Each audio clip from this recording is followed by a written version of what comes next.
की गे खाइले मगहिया पान जल्दी हो जाई जवान छौड़ी पतर की गे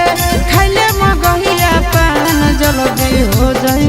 जवान छौड़ा पतर गारे खिया के मगहिया पान कूटा देवियो खरिया में धान छौड़ा पतर गारे खिया के मगहिया पान कूटा देवियो खरिया में धान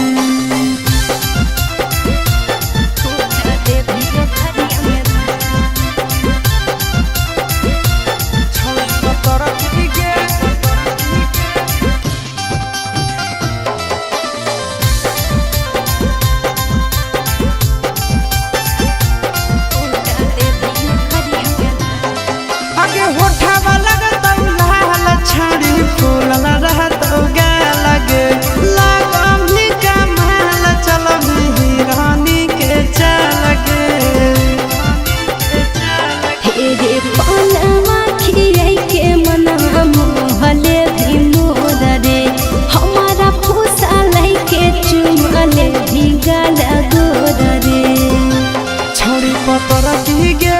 खाइले मगहिया पान जल्दी हो जाई जवान छौड़ा पतर गारे खिया के मगहिया पान कूटा देवियो खरिया में धान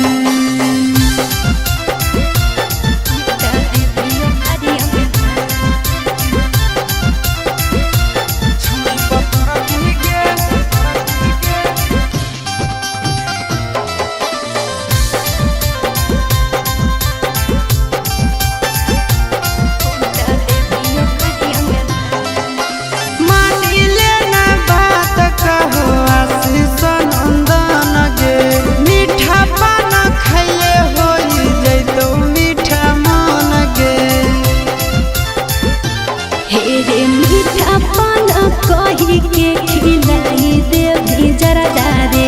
चिंटू राजा मजा ले भी तो मरदारे छौड़ी पतर की गे खाइले मगहिया पान जल्दी हो जाई जवान छौड़ा पतर गारे खिया के मगहिया पान कूटा देवियो खरिया में धान।